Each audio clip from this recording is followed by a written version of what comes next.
Number 9 को solve करेंगे। How many terms of AP 9, 17, 23 and so on must be taken so that their sum is 636। कितने ऐसे terms है ना, ये आपको एपी गिवन है 9, 17, 25, तो इसमें कितने ऐसे टर्म्स को आप ऐड करेंगे कि जो सम हो जाए वो क्या हो, वो 636 के बराबर हो।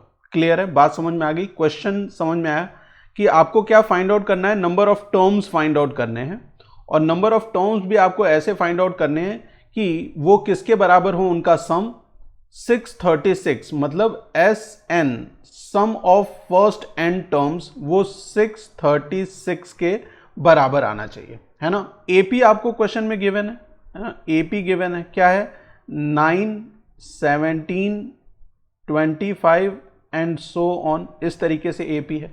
अच्छा, सम ऑफ एन टर्म्स का फॉर्मूला क्या होता है, वो चीज इस क्वेश्चन को सॉल्व करने के लिए जरूरी है कि sum of n terms S n is equal to n by two bracket के अंदर 2a plus N minus 1 D, है ना। ये हो गया sum of n terms, first n terms का फॉर्मूला हो गया। यहां पे ये एस एन आपको गिवन है ना, एस एन गिवन है और n की वैल्यू आपको फाइंड आउट करनी है, ठीक है। S n sum of first n terms आपको गिवन है कि वो 636 है, आपको n की वैल्यू फाइंड आउट करनी है।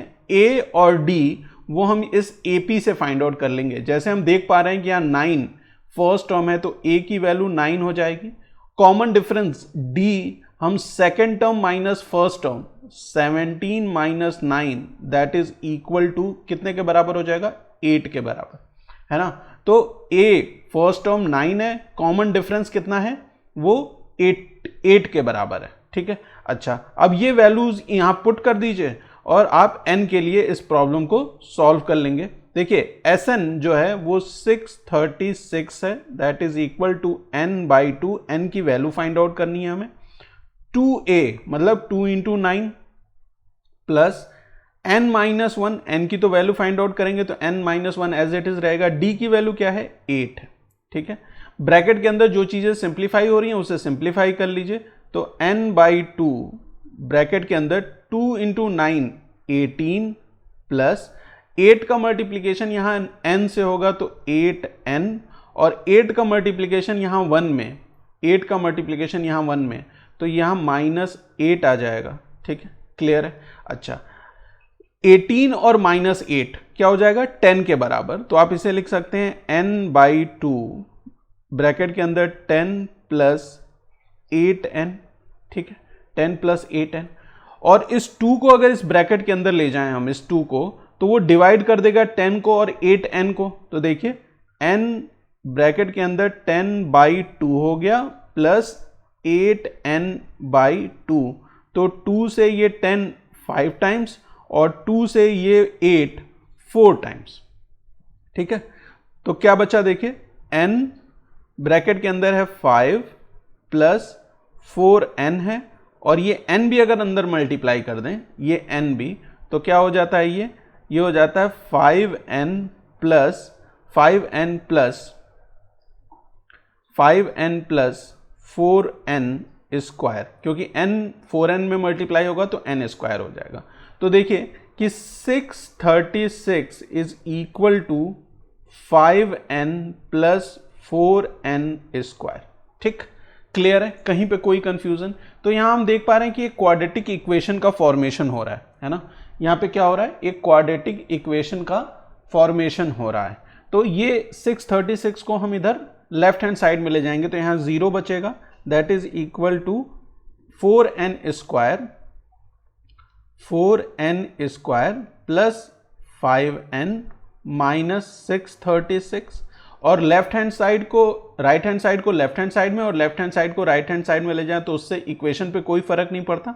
तो 4n square plus 5n minus 636 is equal to 0 है। ये एक क्वाड्रेटिक इक्वेशन का फॉर्मेशन हो गया है, और n की वैल्यू आप इस क्वाड्रेटिक इक्वेशन को सॉल्व करके फाइंड आउट कर सकते हैं। तो मिडिल टर्म स्प्लिट करेंगे, है ना। मिडिल टर्म क्या है, 5n है ना, 5n मिडिल टर्म है, तो n को यहां रहने दीजिए, कोई जरूरत नहीं है। 5 को हम दो ऐसे पार्ट में स्प्लिट करेंगे कि सम क्या होना चाहिए, दो ये पार्ट में जहाँ पे 5 को हम स्प्लिट कर रहे हैं उसका सम क्या होगा, जिसे स्प्लिट करते हैं सम उसी के बराबर होता है।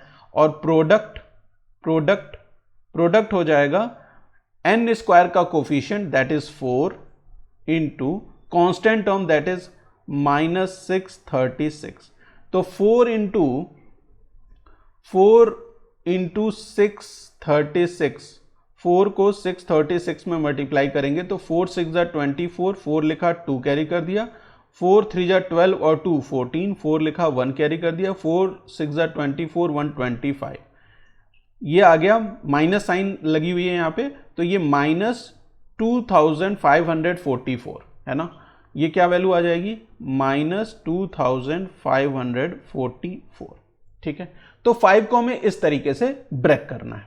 ठीक, क्लियर है। अच्छा, अब देखिए, अब ये 2544 है और ये प्रोडक्ट है और ये सम है, तो इसको फाइंड आउट करने के लिए कि 5 को हम दो कैसे पार्ट में स्प्लिट करेंगे, हम क्या करेंगे, ये जो 2544 है इसको पहले प्राइम फैक्टराइज कर लेंगे, है ना, जब फैक्टर्स आएंगे वो हमारे लिए इजी कर देंगे इसका सम फाइंड आउट करना। ठीक है, तो देखिए 2544 को जरा आप प्राइम फैक्टराइज करिए, तो ये एक इवन नंबर है तो 2 से फैक्टराइज होगा, 2 1 जा 2, 2 2 जा 4, है ना, यहाँ 14 हो गया, 2 7 जा 14 और 2 2 जा, फिर से आप इसे 2 से कर सकते हैं, है ना, तो 2 6 जा 12, 2 3 जा 6 और 2 6 जा 12 हो गया।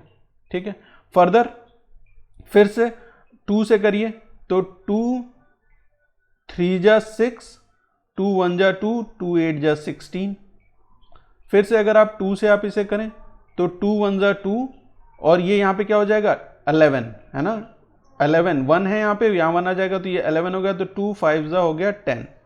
ठीक है, 2 5 जा 10 और 2 9 जा 18, 159 आ गया।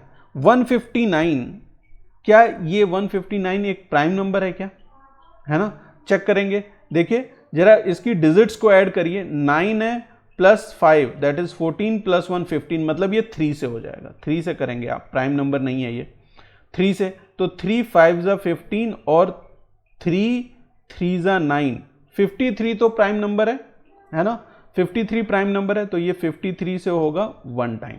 तो देखिए 2544 को आप लिख सकते हैं 2 इंटू 2, कितनी बार 2 है, 1 2 3 4 बार, तो 2 into 2 into 2 into 2 into 3 into 53, है ना, 2, और इसे जरा मल्टीप्लाई करिए, 2 2 जा 4, 2 जा 8, 2 जा 16, 16 3 जा 48 होता है, तो ये 48 इंटू 53 है, और 53 में से अगर हम 48 माइनस करें तो आंसर क्या आएगा, 5 आएगा, है ना, इसका मतलब कि जो 5 है उसे हम ब्रेक कर सकते हैं 53 और -48 में, है ना, क्योंकि 53 into -48 that will be equal to -2544 के बराबर, और ये इसका सम मतलब 53 plus -48 that is equal to